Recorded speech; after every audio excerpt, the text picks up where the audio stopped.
Olympic అంటే ఏంటంటే Greek దేశం లోపల ఒలింపియా అనే ఒక ప్రాంతం ఉంటుంది. ఆ ఒలింపియా ప్రాంతం లోపల ఆటలు ఆడేది, అందులో కలిసింది ఒలింపిక్స్. ఈ ఒలింపిక్స్ లోపల 5 రింగులు ఉంటాయి.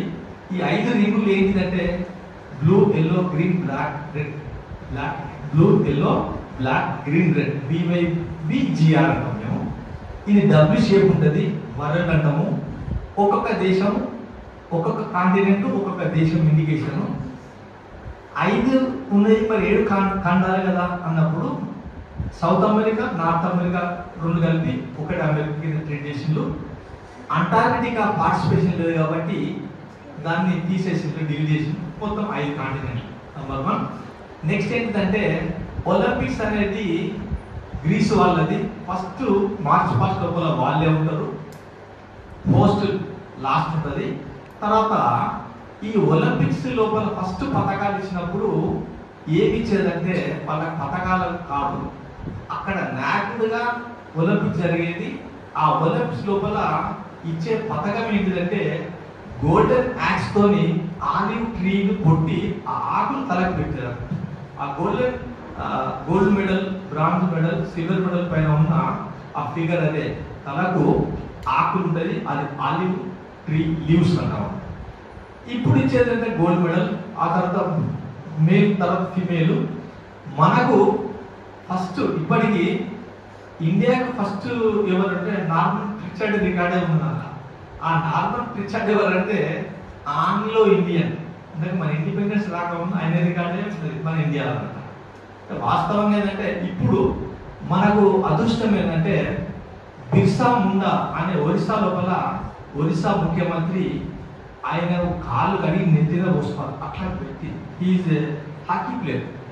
అయితే ఈ హాకీ ఎందుకు తీసుకున్నట్టే ఆయన hockey player Reliance group of, తర్వాత వీళ్ళకు ఏంటంటే స్పాన్సర్ రాకుండా నేషనల్ గేమ్ హాకీ, కానీ మనలో క్వాలిఫై అయితే లేవు. హైయెస్ట్ గోల్స్ ఏంటంటే 24-1 అమెరికా మీద గెలుస్తారు మనలో. Highest goals Dhyan Singh. ఎవరు? ధ్యాన్ సింగ్ అంటే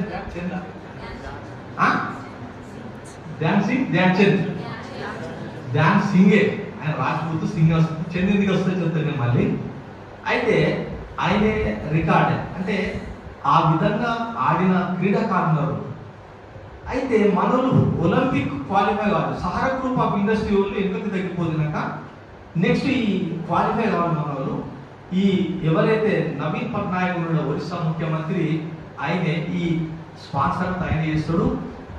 ఆసియా కాంటినెంట్ లోపల, వరల్డ్ లోపల హాకీ స్టేడియం ఎక్కడ ఉందంటే బిర్సా ముండా స్టేడియం ఒరిస్సాలో ఉన్నది. 40,000 మంది స్పెక్టేటర్స్ కూర్చోవచ్చు, అంత పెద్ద స్టేడియం అన్నమాట. ఇప్పుడు మన వాళ్ళు మలేషియా, పెద్ద టీం అంటే మలేషియాని బట్టి ఓడగొట్టింది మన అమ్మాయిలు.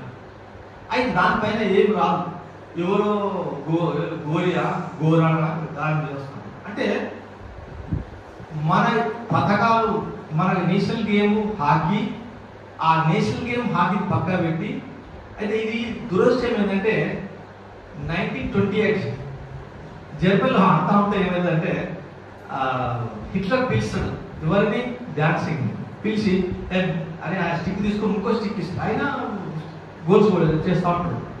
నెక్స్ట్ ఏంటంటే ఈయన పిలుస్తారు అన్నట్టు, పిలిచి మీ దగ్గర ఏ పని చేస్తూ ఉంటే నేను సిపాయి అని చెప్తాను. సిపాయి కాదు కదా, మరి మా దేశానికి వస్తే నీకు మేజర్ పోస్ట్ ఇస్తా అంటే ఆయన రాను అంటాడు.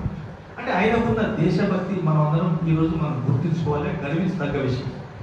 మనం మిమ్మల్ని అడిగితే ఉంటారు, మేము వస్తాం, మా టీం వస్తాం, మా అత్త, మా మామ, మా కుటుంబం మొత్తం వస్తాం. అంటే ఆ విధంగా ఉన్న వ్యక్తి ధ్యాన్ సింగ్. ఒకటి ఈయన రాజ్పూత్, ఈయన పుట్టింది ఝాన్సీ, లక్నో, కానీ పెరిగినంత ఝాన్సీ లేదు, అందుకే ఝాన్సీ పేరు వస్తుంది పడికి. యాక్చువల్గా ఈయన బోలే తివారీ అనే ఈయన గురువు ఉంటాడు. అంటే ఈ ఆర్మీ లోపల పొద్దుంతా ఆడతాంటే ఏమంటారు, కోపాడతారు, చదువుతుంది లేదా, చదువుకోపాడతారు కదా. ఈయన రాత్రి పూట ఆడుతూ ఉంటాడు. ఆ రాత్రి పూట చందమామ వేణుల లోపల ఆడుతూ ఉంటే, ఆ చందమామ వేణుల లోపల ఆడుతూ ఉంటే ధ్యాన్ సింగ్ తో చాంద్ జైసా చమక్ రహా హై అంటాడు. అంటే నువ్వు చందమామ వెన్ను లోపల చంద్రులాగా వెలుగుతున్నావు అంటాడు. అందులోకి వచ్చింది ధ్యాన్ సింగ్ బై ధ్యాన్ చంద్ వస్తుంది.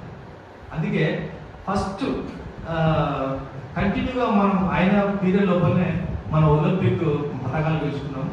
కాబట్టి అది గర్వించదగ్గ విషయము. నెక్స్ట్ ఏంటంటే 2020 అని తీసుకొచ్చింది క్రికెట్. ఆ 2020 తీసుకురావడానికి మెయిన్ ఫ్యాక్టర్ ఏంటంటే ఒలింపిక్స్ లోపల క్రికెట్ లేదు. ఒకే ఒక ఇయర్ 1900 లోపల ఒలింపిక్స్ లోపల క్రికెట్ పెట్టిండు. ఆ తర్వాత గ్రీస్ వాళ్ళు వద్ద తీసేసిండు. అప్పుడే వాళ్ళు గెలిచిండు. అదే ఫస్ట్ అదే లాస్ట్. ఎవరు? బ్రిటిష్ ఇంగ్లాండ్ వాళ్ళు గెలిచింది ఒకే ఒకసారి. ఇంతవరకు వరల్డ్ కప్ గెలవలేదు, మొన్న గెలిచింది. అంటే చూడండి ఇక్కడ మనకు ఎంత ఆధారం ఉన్నదో హాకీ. కానీ ఇక్కడ టర్ఫ్ కోర్టు లేవు. మలేషియా అనే దేశం లోపల 560 టర్ఫ్ కోర్టు ఉన్నాయి. మన ఇండియాలో 26 టర్ఫ్ కోర్టు ఉన్నాయి. ప్రాక్టీస్ ఏమో క్లే మట్టి పైన, టోర్నమెంట్ ఏమో టర్ఫ్ మీద.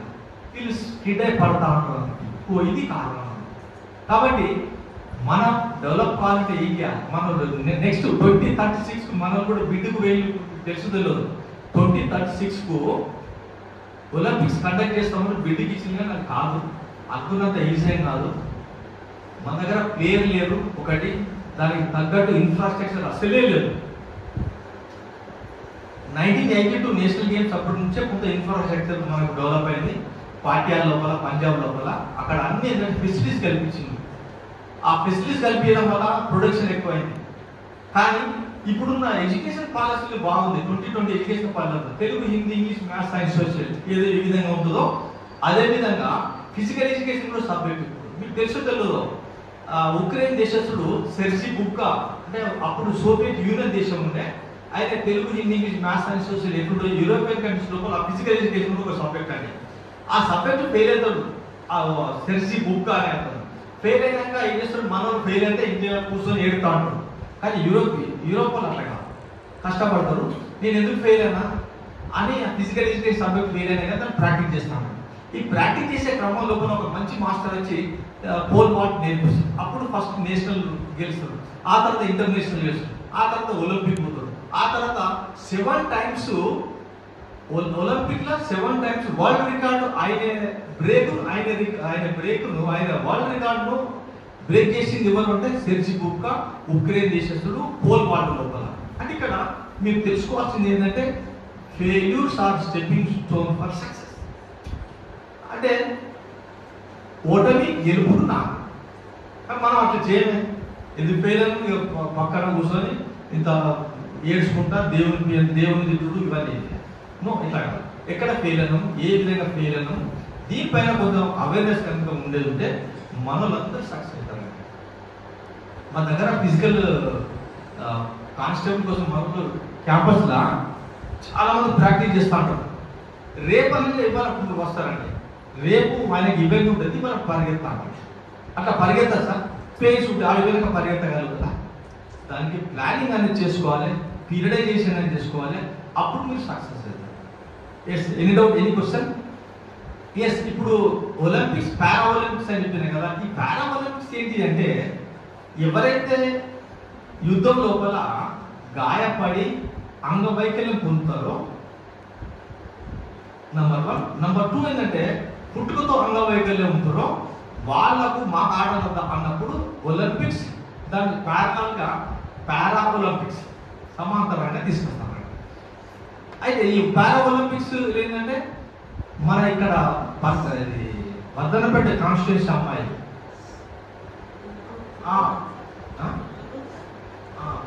ఎస్టీ అమ్మాయి అంటే చూడండి ఇక్కడ, అంటే వాళ్ళు ఏ టైం ఎవరికి ఏ విధంగా వర్ధిస్తూ చూపుతున్నారు. కాబట్టి ప్రతి ఒక్కరి దగ్గర ఎఫిషియన్సీ ఉన్నది, దాన్ని బయటికి తీసుకోవాల్సిన అవసరం ఉన్నది. మాస్టర్ అనే వాడు తీసుకోడు, దాన్ని ఇట్లా చేసుకోవాలి మీరు. Okay, any doubt, any question?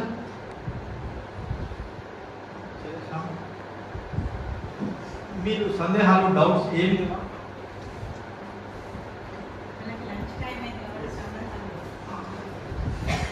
Thank you madam.